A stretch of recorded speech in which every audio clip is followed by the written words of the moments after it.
Hey folks, welcome to another edition of Fitness Friday Posi-TIPS with Rachelle. Folks, last week I gave you a live right before my workout edition at the West Bloomfield, Michigan, one of our newer clubs here in Metro Detroit location of Planet Fitness, celebrated my 25th anniversary of gym fitness that day. Folks, I still can't believe it. I'm still asking myself, where in the world has time gone? Where in the world has time gone? And it was so awesome. It was a very special day, and I actually was texting back and forth with a very dear, treasured friend of mine. I used to call him back in the day, actually knew me at Barksdale, used to play on the base basketball league there when I go to the gym. So that's certainly somebody. It is Jay, but I used to call him Home Skillet back in the day. If anybody remembers one of those sketches from that famous sketch slash comedy show in living color, I used to call him Home Skillet, and from time to time I actually will call him like, hey, what's going on, Home Skillet? But anyway, it was a very, very special day, and certainly thank you all for spending that day with me vis-a-vis watching that particular episode. But folks, I know many of you are wondering like, wow, why in the world is Rachelle wearing two watches? And so actually, you see this watch here, and this watch here. Of course, you know, I always have on one watch, one type of watch on my right wrist. But actually, the one study that I was invited to participate in at the University of Michigan, the MyPact study, is actually now involved in a total of 4 studies now. So one study is ballooned into 4 different studies, but I'm going to talk a little bit more about that next time. Don't want to get bogged down, but I want to move on into today's topic. Just want to share some reflections, and certainly something. I had the awesome opportunity, before I get started here, don't want to forget, I had the awesome opportunity to go to an community educational learning event at Ascension Hospital, which is used to be called St. John Providence, right here in Novi, Providence Park, fair and open. That's actually one of my former accounts when I was in medical sales, as was the University of Michigan, Detroit Medical Center, Beaumont. Covered all of our major systems here, but had an awesome opportunity to go and listen to Dr. Bruce Silverman, who was chief neurologist there at Providence Park. I still call it Providence Park instead of Ascension. But anyway, he had a wonderful, this May is Stroke Awareness Month, and so he gave a phenomenal talk on stroke prevention. So really enjoyed that, and so one of the takeaways was this awesome water bottle. And I'm actually going to put it in my home office, but it's just great memories of just, you know, my years in medical sales, but also this fitness journey of mine in which I continue to learn, grow, you know, expose myself to different things, learn, you know, whether it's chronic conditions, preventions, things that I can do now to just really protect my health for the future as much as humanly possible. Yes, we know genetics play a role, but also many of the problems that many folks experience in life in terms of their health and health, wellness, fitness are truly self-induced. I mean, whether it be bad diet, lack of exercise, whatever the case may be, but won't get into all of that, but just had to share that before I move on into this particular episode. But something that has been circulating on the rotisserie of my mind in this past week, as I think about, you know, my fitness journey, and a couple of people actually have asked me, you know, so what was your driving force in terms of, you know, how you've been able to sustain it all of these years, and you know, what do you have any things that you would suggest in terms of why you've been able to be successful in fitness and certainly last all of these years in fitness, 25 years, and continuing to go strong. And I would say if I could nail it down to one thing, and I said, you know what, now this actually wasn't an episode that I planned on doing, but I said, if I could nail it down to one word, it would be, and of course you're not going to be surprised by this, it would be confidence. It would be confidence, and so this confidence is something that I come back to often on Fitness Friday Posi-TIPS, as well as those Fitness Fridays and non-Fitness Friday Posi-TIPS. Some confidence is just a key ingredient to a successful life in general. I mean, this is something that I'm deeply passionate about. It is something I'm always talking about, because, you know, as I'm thinking about this throughout the past week, and, you know, after one, you know, person particularly just said, you know, if you could just, one word, what would it be? And I really had to think about that. And I said, you know what, confidence. And certainly there's different things that tie into confidence. I'm actually going to break down a few for this particular episode and explain more in terms of what I mean. But just, if when I look back on my life, when I look back, you know, a teenager, and I told you, I won't get into all of that again, but don't look at me now and don't think that, Rachelle is confident and this and that. I've not been this way. I mean, it's taken a lot of hard work, a lot of personal growth, a lot of professional growth, a lot of spiritual growth that has certainly brought me to this point. And I'm continuing to learn and grow, and I'm continuing to will always be a work in progress. But just this confidence piece and just being secure in who I am. And where in other aspects of life, perhaps I have not always been secure in who I was. This fitness piece, yes. I mean, this is an area where I've been pretty secure along the way. And I've been thinking about different things, and I said, you know what? That is really true. Like, I'm really thinking, like, what is the key ingredient? Would be confidence, and yes, and just being secure in who you are. And I want to talk a little bit more about that as it relates to my own fitness journey. So we'll talk about that and why I'm so happy and why I'm so passionate about fitness. And yes, I received some early lessons on the importance of fitness from my father, who, as I've explained, it seems like many times over the last several years, has an undergraduate degree in physical education from Mississippi State University. So yes, I had a really good head start, very active growing up, multiple sports, track, in terms of sprinting, track, softball, swim team. What else have I done? Dancer, baton twirler, what else? Taekwondo in Korea. So I've done a number of different things, various types of dancing, jazz, belly dance, like a belly dancing class, salsa, merengue. So it's just, in terms of physical fitness and physical activity is very varied and very broad. So that is something I've got some just in terms of background and the ability in the cardiac capacity to be able to do that. So yes, there are certain things where I've got some just strengths in some certain areas that have enabled me to continue, but also just to keep on keeping on. So my background is pretty varied, but number one, we talk about some confidence pillars as it relates to my fitness journey. Number one, no workout partners. 25 years, folks. 25 years. A lot of gyms, a lot of states, some other foreign countries. But this is number one. I do not do workout partners. My gym time is my me time. It has always been that way. It will always be that way.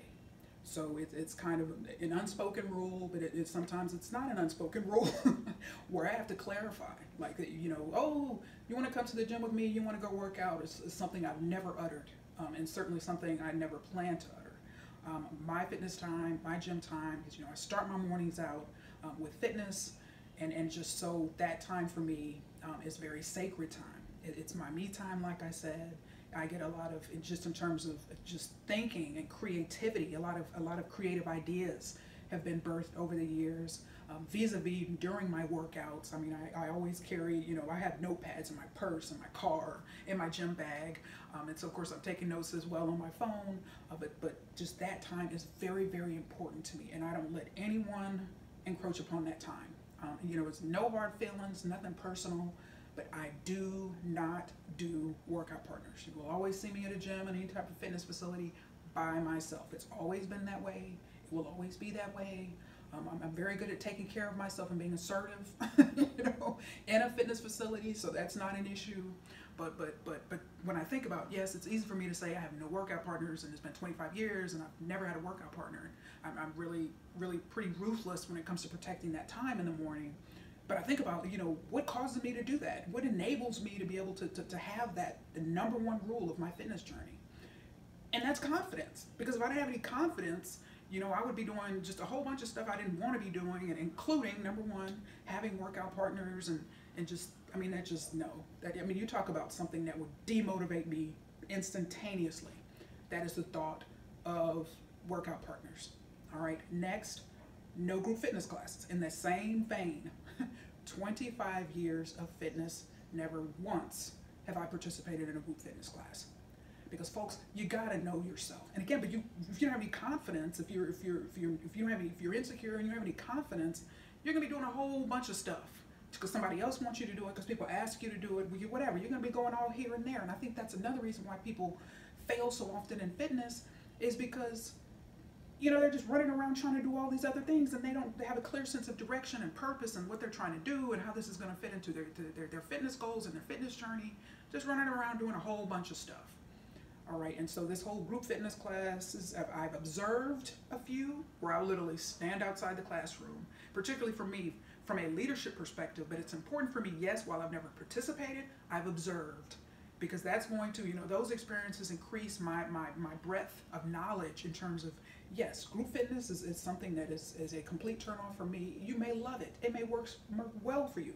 And the fitness trends each and every year, group fitness is always in the top 5. Very, very popular, and there's research studies that actually show that fitness facilities that offer traditional group fitness classes actually have higher retention rates. So that's, when you think about member retention, group traditional classes like particularly Zumba and all of these different HIIT, high interval intensity training type workouts, boot camps, those type of things, the loyalty CrossFit, that's why that particular modality has been so successful, because it's a group format. But it doesn't work for me. I know it doesn't work for me because the thought of it, and even when I had to go and observe the slight dread that I experienced, mentally, knowing I was going to have to do that, but I had to, had a quick attitude adjustment and say, you know what, this is going to help my own learning, growth, and development. I need to be exposed to this. I need to watch people's reactions to the instructor. I need to watch the motivation level. I need to watch the enthusiasm or lack thereof. This is going to make me a better professional, particularly as one, on Fitness Fridays and things like that. I've got to be where I may not have direct experience in certain situations. I certainly have had the exposure. But that group fitness is another big thing that is very important to me, and has been a very big no-no that I've had to really turn down a number of invitations, with all due respect, to participate in that. But I'm a lone ranger in the gym. I'm independent. All know my 2 very biggest values in life. Number 1 is my freedom, and number 2 is change. So there's freedom piece in terms of no workout partners, no group fitness classes. I like to do my own thing at my own timing, at my own pace. And quite frankly, I don't like to be bothered. I mean, there's just during my workout time. So that works for me. So that just wanted to share that. Next, I don't have regimented workouts. And what I mean by that is my workouts, if anybody's ever, some of you have actually seen me work out in the gym. My workouts change daily. I'm a very big, I cross train, so I'm using different machines. Cardio, I always start out with cardio. And of course, research says, the fat burn is more important if you do cardio second. And I've seen all the research, but quite frankly, folks, I don't care, because I'm not trying to lose weight, whatever. I'm on a maintenance track. And so cardio for me is my passion. Cardio and strength training, my heart, my passion for 25 years, cardio. Cardio, hands down. A lot of people hate cardio and dread cardio. I love cardio. So for every single workout for the last 25 years, my workouts have started and always will start with cardio. And so I challenge you, if yes, there may be reasons, like I said, you may need the fat burn, you may be trying to lose weight, whatever the case may be. And so the quote unquote, the experts and the pundits may tell you, okay, well, this is what the science says, this is what the research says. You need to start out with strength training, and then you need to finish up with cardio. And that's certainly, yes, the research says what it says, it does what it does, whatever. But I challenge you, if you dread strength training, or if you personally, you just feel like, I feel so good when I get on the treadmill and jog, or whatever the case may be, and you're kind of going through the strength training first, and I'm just utilizing myself as an example, folks. Yes, I'm very enthusiastic, and I've heard this countless times in various gyms over the last 25 years. Very energetic, very enthusiastic. That's just me. I'm very passionate about fitness, but that's because I'm walking in there and I'm starting with cardio, because that's where my passion is. Okay, we take a step back and we look at this from a motivation standpoint. If just say, for example, I went into a gym and I even attempted, this would be a fitness failure for me personally, and started out with a weight machine. So, or if I walked over to the dumbbells first, you would see a very different version of Rachelle if that happened. But I know myself well enough, I know where my motivation lies, and I'm not going to do that to myself. I'm not going to set myself up for a fitness failure. All right, so I just want to challenge you from a motivation standpoint. What drives you? What energizes you? What motivates you? And yes, you got to respect the science. You got to research. You got to respect, what your trainer, what your group fitness instructor, what your boot camp instructor, whatever, may be telling you. Yes, But if you're walking into a gym, if you're walking to any fitness facility full of dread, if you're lacking enthusiasm, if you're just unhappy, you got to change up. What are you doing? You got to ask yourself, what am I doing? Is this motivating me? If there's something else that can motivate me more, can I switch up my workout? Can I change things up? Can I perhaps reverse my, you may be trying to start out with cardio, and you may dread and you may despise cardio. And then I challenge you to ask yourself, can you shake things up a little bit? Can you change the order of your workout regimen? So it's things like that. We've got to assess what works for you and what doesn't work for you. Yeah, you may be going to the gym with your best friend. You may be going to the gym with your significant other, and perhaps they like to start out with cardio, and you hate starting out with cardio, and you wonder why you hate going to the gym, and you are experiencing very poor results and have been doing so for the last 5, 10, 15 years. You got to ask yourself, you got to stop and say, what am I doing? Is this working? Is this benefiting me? All right, but you got to have the confidence, though, to shift gears. See, people who are insecure and people who lack confidence, and we've all been in this situation in various aspects of our lives. You're going to have a hard time making any changes. Insecure people who lack confidence often stay stuck in bad situations that aren't working for them, relationships that aren't working for them, jobs that aren't working for them, fitness journeys and fitness routines and modalities that aren't working for them. Why? Because it's low self-esteem and the ability to essentially pull ourselves up by the bootstraps and say, this isn't working for me. I'm out, or I got to make some changes, or it's time I got to go to another fitness facility. I got to change gyms. I got to find a new trainer, whatever the case may be, folks. But if something isn't working for you, you got to have the confidence to face the truth that it's not working for you, and you got to be willing to make the changes in order to become successful on your fitness journey. So determine, all right, what works for you, and just what you're passionate about and where your motivation lies, folks. And that is just a tremendous pillar of fitness success. It's all about motivation. Because if you have motivation to get up and walk into a facility, walk into your training appointment with your personal trainer, walk into the group fitness class, the battle's already been lost. If you have no motivation, you are going to struggle. And a lot of people, unfortunately, fall into that camp. All right, yo-yo dieting, yo-yo gym attendance. All right, according to IHSRA, and I've cited this a number of times over the last couple of years, they state, which is the International Health Racquetball and Sports Club Association, 54 million gym memberships in the United States. All right, I've been citing that for the last couple of years. They have not updated their data. That number may be higher, and that number may be lower. But we've got a whole lot of folks with gym and fitness facility memberships that are failing. And I challenge you, I hope you're not one of them, but if you are, ask yourself, what am I doing or what am I not doing? And I've got to have the ability and have the confidence in order to make the necessary changes. So that's that. And next, I would say, another key ingredient thinking about my journey is I don't take responsibility for other folks' fitness. And then you're like, okay, Rachelle, you're here on Fitness Friday. And what I mean by that is on a personal, one-on-one level. And let me explain further what I mean by that. Yes, Fitness Fridays, yes. I'm all about inspiring and challenging the masses from just a general fitness level, but also from a leadership perspective, fitness facility leaders as well, to live their best lives, to have wonderful, remarkable fitness journeys and leadership journeys. Yes, very, very passionate about it. I love that. But one-on-one in a gym, and let me give you something that has happened over and over again in various fitness facilities, particularly those that I'm a member of. Okay, and I mentioned, and I'm known to be, I've been called the dancing lady. There's actually a man named Bill, very nice man named Bill, who's a member of the Planet Fitness that I belong to in Commerce, Michigan, and he calls me the happy girl. And so I've nicknames surrounding happiness, dancing, energy, passion. I've received various nicknames in various facilities from people like that. Yes, I'm very passionate. I love working out. It's just a great way to start my morning, but it's a great way in order for me to remain healthy or obviously fit and athletic. Very, very important to me. But some feedback that I've received for some very candid folks, I should say, over the years is things like, I'll go to Louisiana and then I come back and they'll say, well, I've had people say this over the years. I really noticed when you were gone, you're such a motivating person. You know, it's really easier to get going in the morning when I see you over there dancing, or see you over there on a miss my pre-core elliptical cross trainer, EFX cross trainer. You know, whatever the case may be. I've had a number of people tell me that in various facilities.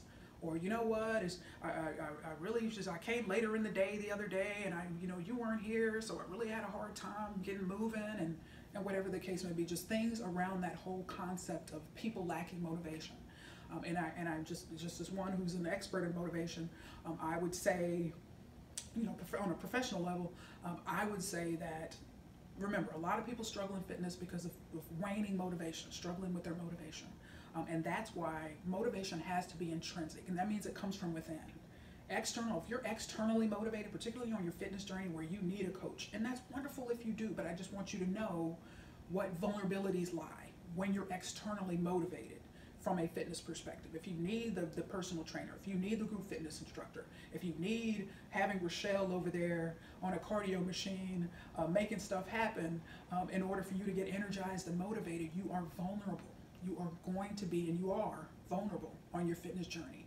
Because the minute Rachelle is gone, or the minute Rachelle changes gyms, or the minute your group fitness instructor leaves and goes to another gym, or perhaps starts his or her own group fitness studio, or perhaps you got to change gyms so you don't have the same people in your group fitness classes because you relocated. If you're externally motivated, but just recognize when changes happen, and they will. There's no such thing as just life always remaining static and never changing. Change is constant in our lives. You will be vulnerable because the minute your beloved personal trainer, gets married and moves to California or another parts of the country, whatever the case may be, out of the country, you're vulnerable because then it's, oh, what am I going to do? I'm not motivated. And also too, when we think about just from a personal responsibility standpoint, something that we should always strive not to do is make another person solely responsible for our happiness, for our fitness, and all of that, for our health, with all of that. Okay, any of those types of arenas of life, we've got to take personal responsibility for our own fitness, for our own health, for our own wellness. All right, all of that. All right, and for our own motivation, importantly. Because you can't be looking, and I think that's where a lot of people challenge, where yes, part of the role of a personal trainer is to motivate you and to encourage you and to inspire you and challenge you, but to put 100% of the potential success or failure of an expectation on another human being when you are not willing to do your part is a recipe for disaster. And a lot of people, yes, they work with personal, and I've seen it with my own eyes visually, particularly in fee-based with fee-based personal training types of fitness facilities. They will work with a trainer for 5 years, 10 years. I've seen it with my own eyes. Absolutely no changes in body composition. Absolutely none on behalf of the client. All right. And so the argument can be made: is it the trainer? Is the trainer just stringing that person along, whatever, keeping that money flow coming, or is the responsibility also, and it absolutely is, on the person? What type of dietary changes are you making? When you aren't with the trainer, are you just kind of slacking off? If you go to the gym and there's no trainer with you, what are you doing? Are you staying for 10 minutes and then leaving? So all I'm saying is, yes, it's great to have external motivation and people cheering you on and encouraging you. But folks, we have to take responsibility, not only for our own fitness, but just in life in general. So I'm just saying, it takes two to tango, especially in fitness. If you're working with a professional that's helping you along the way, but don't put 100%. And a lot of people make that mistake. Well, it's my trainer's fault. It's my group fitness instructor's fault. And that's why we've got to have enough confidence to take responsibility for our lives to say, okay, I'm not getting any results working with this personal trainer, so it's time for a change. I need to replace this trainer now.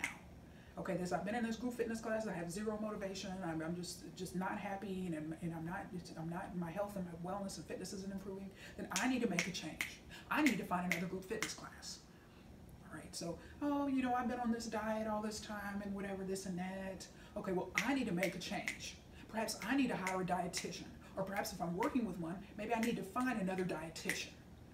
All right, so just enough of the complaining and what isn't working, what hasn't been working for all of these years. We all have to take responsibility for our lives to make positive changes in order to be successful in fitness and certainly outside of fitness, folks. That's all I'm saying. It's just, you know, and I don't take responsibility for, you know, people needing motivation in the gym. I don't go to the gym to motivate people. And then people, you know, people definitely, that happens, and that's certainly a byproduct of my working out because I'm just so passionate. But I don't go to the gym with a motto and just with a mindset of, yes, I got to motivate people and keep people encouraged and whatever. I'm always going to be a leader in a fitness facility, you know, as a member. Yes, I mean, that's true and whatever, but I'm not taking responsibility for that. And I don't let people cast me into a role as a motivator. All right, as a, you know, Rachelle is here so she can keep me motivated and she can tell me encouraging things. I'm very guarded when I'm working out. I don't talk to people. Because I know, and I've had people try to put me into that position, you know, just probably consciously or unconsciously on their parts. Sometimes, you know, just okay, well, I'm going to make her responsible to give me a word of encouragement every time she comes in the gym and I see her in here. Not happening. That's what I mean by I don't take responsibility for that, because I know people. I know how people are motivated. I know how people struggle with motivation, and I can't allow myself to get distracted from my own fitness in a fitness facility, and all of a sudden other people are making me responsible for their own fitness. That is not my role. I go to fitness facilities to work out, and that's it. Bottom line, end of story. All right, and so next, I want to talk a little bit about the importance of discipline. And for me, discipline equals freedom. You know, I love that word freedom. This is a key tenet of my life, but discipline to me equals freedom at meal times, which is very important to me. Very, very important to me. Now, I've had friends who've been on the Weight Watchers diets and all of these type of things over the years and they've experienced various levels of success. And one thing that I've told certainly all of them, and I will continue to tell people with particularly Weight Watchers, because I think I know more about that just from talking to people and asking a lot of questions than the others, is this whole concept of, you know, how many calories am I eating? How many points does this one particular food have? And how is this going to count against the rest of the points that I have allotted for today? Folks, you know, I'm always going to tell you the truth. And I'm not one for pretense and all of that. I have zero motivation to be able to do something like that. To count calories and just all of that, you know, to maintain, or, you know, how many, okay, the total daily recommended number of calories that I should have is X, and how many have I had today? And that's just totally, from a motivation standpoint, I have zero motivation to do that. Yes, I'm sure some people would argue, you know, I don't have a reason to do that because I'm not dieting, I don't diet and all of that, but just still, for me, dietary freedom is important. You know, I told you in 2007, 2008, yes, I worked with a dietitian because I was eating a lot of fast food at the time and didn't need to lose weight, didn't want to lose weight, but I wanted to change that dynamic of me, you know, on the go, on the run, in between sales appointments back in the day, just stopping by a fast food place. And it's taken some years, and don't try to do it all at once. And that's certainly something Beverly Cameron, one of the dietitians in Southfield at St. John Providence, Ascension on St. John Providence now, told me. And that certainly it's taken years. I continue to work on my diet just to integrate more fruits and vegetables and things like that, and even avoiding processed foods or eating less processed foods. All right, my diet is not perfect. It will never be perfect. I'm not going to claim it's ever going to be perfect. It's just a work in progress. But I just know on a broader scale, for me, discipline is the discipline you see me demonstrate in the gym in terms of going a certain number of weeks. I have just because I'm passionate about cardio, I have to do a minimum of 1 hour of cardio. If I can't do an hour of cardio in a gym, I don't go. You know, and that's, of course, very rare, but I just know there's no, for me personally, this, you know, you may just do 30 minutes or 20 minutes. Do what works for you. I'm just telling you, I know what works for me, and that's why I'm still going strong after 25 years. I'm passionate about cardio. I got to do a minimum of hour of cardio, of course, before strength training, but that works for me. All right, that works for me. I don't do express workouts. I don't do 30-minute circuits. Never have, not once, ever. Because I just know where my passion is, where my motivation is. But if that works for you folks, do it. Do it. That's part of one of the main objectives of this whole episode, is just knowing what works for you, discovering what works for you. I just know myself well, and I'm confident and I'm secure in that, particularly from a fitness perspective. And I do what works for me, and that's what makes me happy. I'm not running around doing a whole bunch of mess because other people say I should be doing it. All right. And so that's just the discipline in terms of meal times for me, the freedom to eat what I want. And that is certainly the case. For me, my lunch times, I'm pretty assuming that I'm able to control when I'm able to eat in terms of whether I'm at a conference. So a conference, for me, lunch, if I'm able to control what time I eat, between 11 and 11:30. All right, so those are my lunchtime. Monday through 7 days a week, 11 to 11:30. Dinner, 5 to 5:30. And so I don't snack. I'm not a snacker. But if I'm at a conference or something like some type of meeting or something like that where lunch may be at noon, so that's when it deviates. But if I'm the one, kind of feeding myself or cooking, whatever, those are my times, because it's particularly dinner time. Eating at 9 p.m., 10 p.m., and people wonder why they gain all this weight or can't lose the weight. All right, so the earlier, research has shown, and that works for me. I sleep well, but also I'm not having all this stomach problems and all of that because I've eaten too late. But that is what works for me. All right, and so I've got the freedom in terms of, what I'm able to eat. That is very important to me. I love, and this is actually something I laugh because I brought this back. This is one of my favorite restaurants, actually, back home in Shreveport, Louisiana. China Flag Buffet. Delicious. It's actually, ironically, right across the street from the flagship Planet Fitness in that area, a little bit right across the street and a little bit down the street. But I'm a Southern. I grew up I was a Southern Belle growing up, and of course now I'm a no-nonsense Northerner. But Southern Belle. I grew up on buffets and all of that kind of stuff, and of course I'm very disciplined in terms of how much I eat and all of that. I'm not just pegging out, to use the vernacular, but I love buffets. I like variety, I like choices, but also I don't want to be in a situation where, that slice of carrot cake sure looks good. Well, I don't know, it's probably got too many calories. It's something Rachelle never says, ever.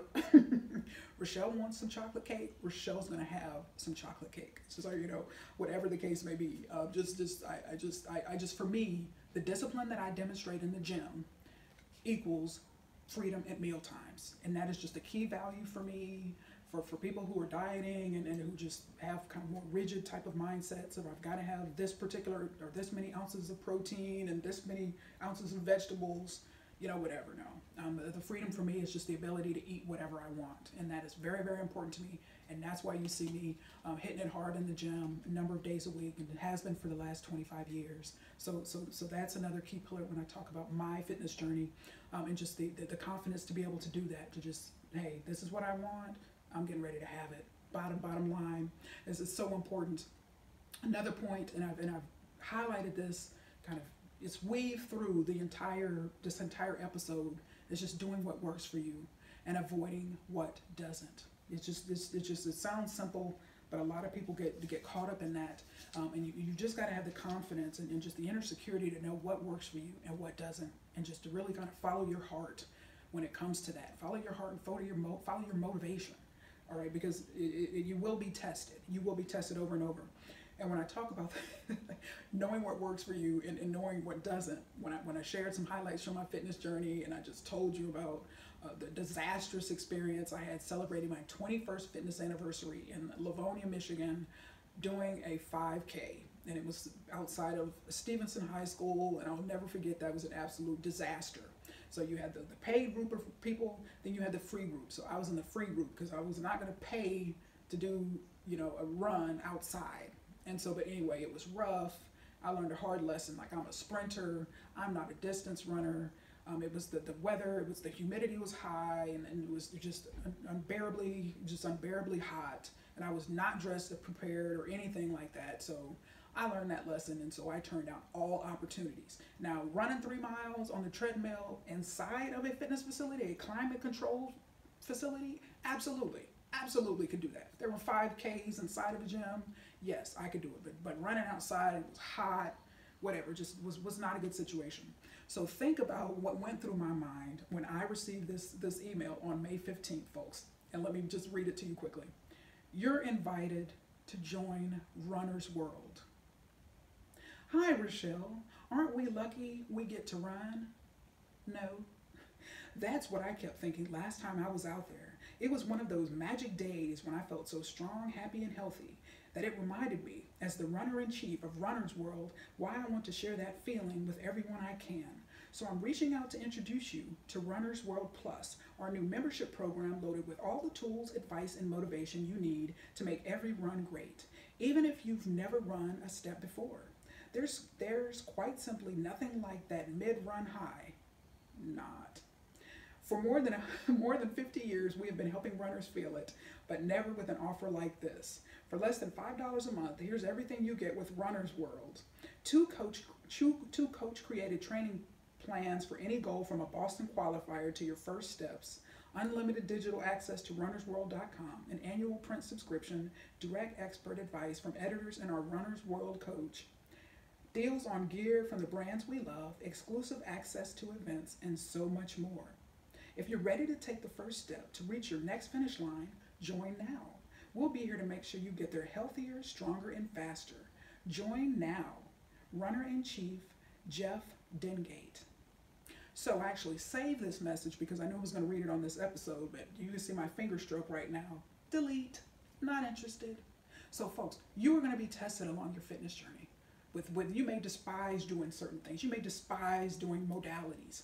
And you're continuing to try to do them with you're struggling with your motivation, you're unhappy, you despise your personal trainer, you hate your group fitness class. You gotta know and just discover what works for you. Be secure in that and move in a different direction and find something that does work for you. Because I know, folks, me doing training for a Boston Marathon qualifier is not happening. That would be torture. Because I need change, I need variety. I can't the thought of running 26 straight miles would be an absolute, after the first mile, like I'm done. Like I'm bored, I'm ready to do something else, whatever. But that works for me. There's a whole lot of folks who love marathons, who love 10Ks and distance running and love being outside. That's just not me. That's just not me. So I'm not running around trying to do that stuff. When I get these emails, when I get invitations, I decline. I delete and I decline. Because I'm not trying to just add nonsense and unhappiness on my fitness journey. My fitness journey is all about passion, health, wellness, enthusiasm, leadership, influence, all right, persuasion. Okay, how am I going to persuade you to do something I have zero passion and motivation to do myself? No, I'm operating from credibility and integrity. And that means I've got to do things in line with my own values and what works for me. So that's the last point I want to make on that. Do what works for you. Stop doing what doesn't, folks. Don't waste another day doing that. Lastly, and this is actually something from a Planet Fitness perspective that I've certainly, one benefit is, just my love for freedom and my need for change, and that is having access. When I think about one of these, just a pillar of happiness on my fitness journey and success, having access to multiple locations. So important. And I'm thinking, just when I think about gyms in different states over the years that I've been a member of, Bali and Powerhouse certainly had multiple locations, but Bali, I was still kind of in the mindset of just, having one gym, and Novi having just one location, and that's just was it, whatever. That's always used to be my mindset. Powerhouse, yes, certainly has a little more than 300 locations across the country, but their situation is it was $20 to go and visit a different location. And that just whatever. I still definitely had that mindset of just one location, but also just didn't want to keep paying money to go to different locations. So anyway, I was just kind of tied down, but Planet has given me access to all of these different clubs, and it's just been great because I can do what I need to do. I can do what I need to do. If I need to be in a certain place, if I need to be somewhere at a certain time, and there's a club that's closer to that, and then when I read those reviews and all of that, if everything checks out, then bam, I have another option that will save me time, save me headache, save me hassle, save me time in traffic, and so it works well. It works well. Just the ability to have different options, and quite frankly, I don't care if you're a member of LA Fitness, whatever, Anytime Fitness, I think I would challenge anyone, the ability to have options. We're talking about, again, enduring and lasting a long time on your fitness, and the ability to have options, whether you're traveling to different states or even different countries or different parts of your city where there's other locations. That is definitely something I highly recommend now. Instead of just being tied down to one location, because if there are issues with that location, you don't have any options. Whether you just got to change gyms or change franchises or go to the YMCA or a private gym or whatever the case may be, that's your only option. So I just want to challenge you certainly to explore all options and take advantage of those as you have them. And I'm actually going to talk a little bit about just the soul having options and then things like that in 2 weeks, when I'm actually going to kick off the marketing series. So stay tuned for that. I'm going to talk about, when Rachelle's PF Adventures, why does she highlight some and not others? What determines when she writes or does a member survey that goes to corporate? How come some locations get one and some don't? Why did she decide to do one from the live filming from the West Bloomfield location for her, the 25-year anniversary video? Going to talk more about that. It's actually a really great location. Going to talk more about that then. But also, I just want to close this episode out. We talk about multiple locations and just having different options. I want to share to you a letter, and I got to find it here. A quick email that I sent to the Novi Planet Fitness location. So I'm going to talk more about this in a couple weeks about why, some locations sending feedback directly to corporate versus not, and actually decided not to send and complete a member survey for corporate, but actually decided to send this feedback directly to the club. We'll talk more about this whole aspect and why I make those decisions in a couple of weeks. But I did want to share this. It says, hello. So I sent this on May 18th. In the morning, 7:48 a.m. It says, hello, I'm a happy and proud member of the Commerce Club. I just wanted to drop a few lines to commend you on one of your front desk staff members, May Kona. I transferred my membership in December 2017. When I have visited, she has always gone above and beyond to welcome me. She is charismatic, genuine, and is highly interactive and attentive to guests during the overnight shift.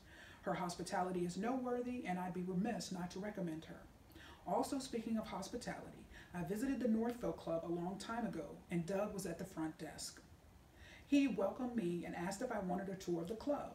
In the interest of time, he gave me a quick tour by pointing things out at the front desk. He was polite, friendly, and I appreciated the fact that he took the time to make sure I knew where I was going. Please pass along this feedback to that club. Thanks. Best regards, Rachelle. So in lieu of doing a survey, and I'm just going to close out with this, I'm going to talk more about this. I'm going to kick off the marketing series with this. Particularly, this will be very valuable for multi-unit franchisees, but also you may have one location in a national chain. And we're going to talk about, the value of competition, but also inter franchise competition. All right, in terms of recognizing, yes, you're competing with other types of gyms and studios and things like that outside of your franchise, but you are also competing with locations within your franchise. And so that's something I'm going to talk more about on marketing, but why I didn't send the member survey completed on the individual websites like I do sometimes, and I just sent this directly to the feedback.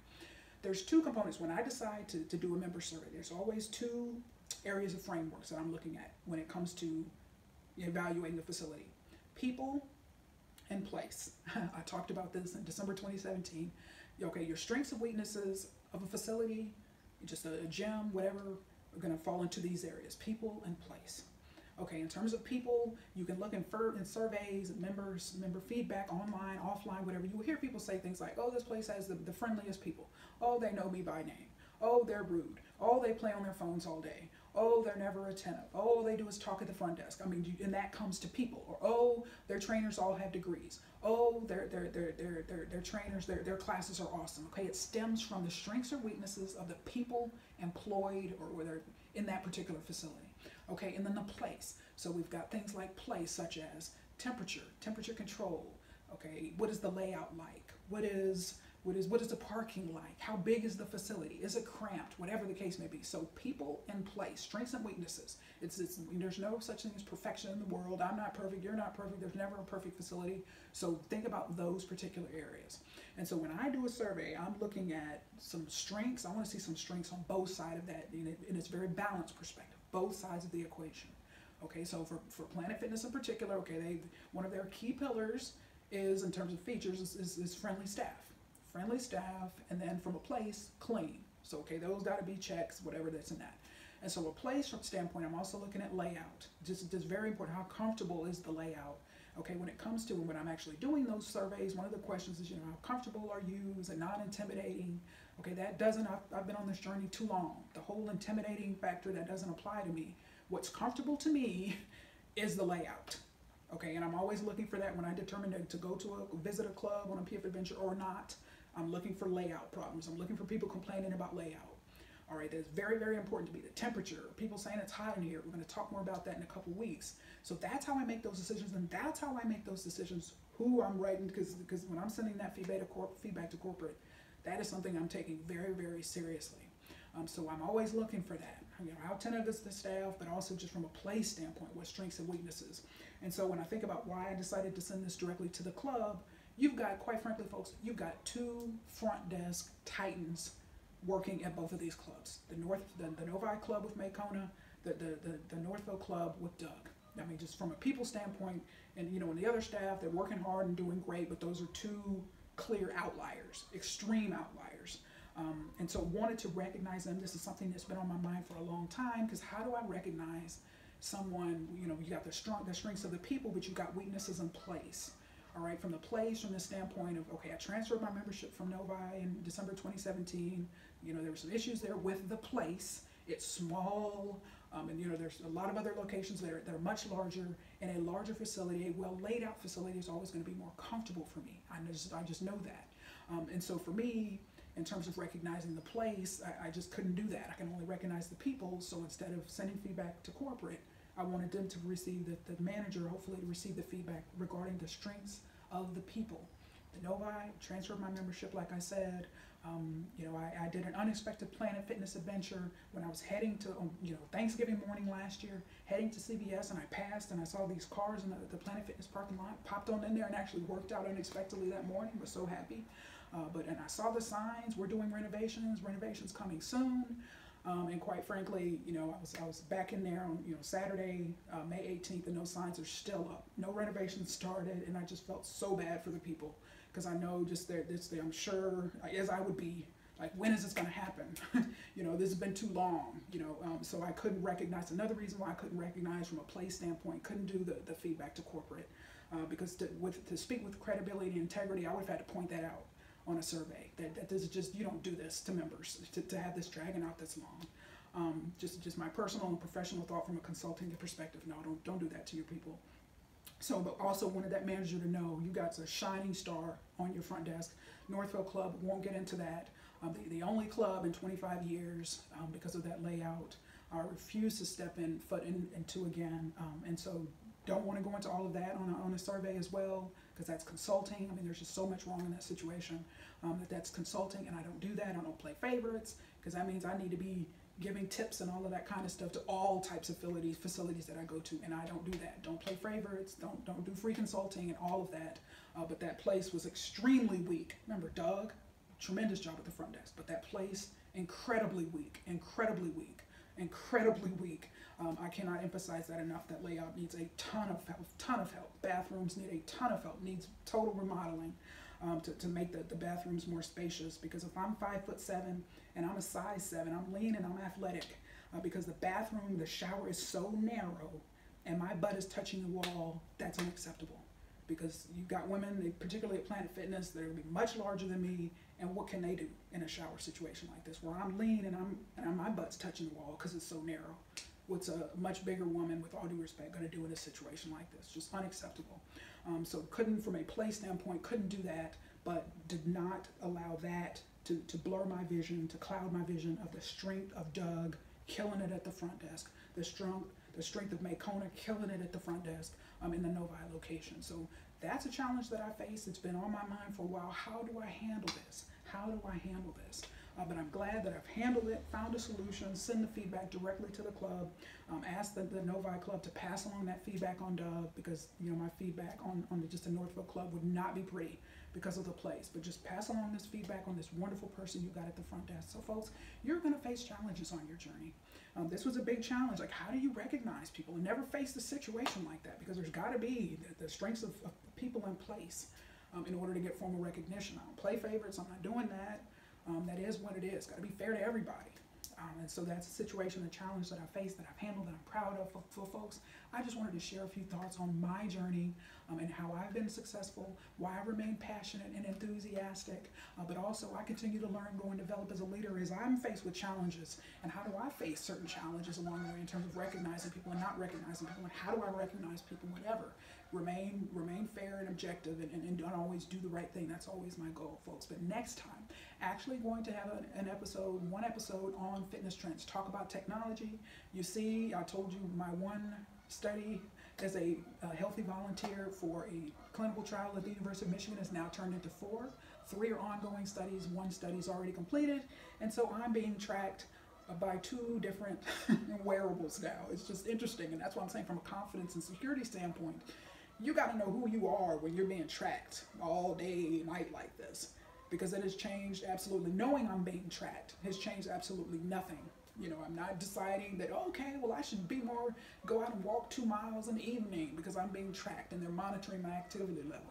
Absolutely not. That's why I'm saying you got to be secure in who you are when you're getting tracked in a situation like this. So I can look at my own journey and look at how much I've grown and developed. But just that confidence, though, has really been a key factor. And I wanted to share some of these key pillars, how they relate to confidence on my journey. But they will certainly be either helpful or detrimental to you as well if you are not confident. So folks, I can't wait until next time. Stay tuned. But until then, remember, I am positively passionate about your fitness.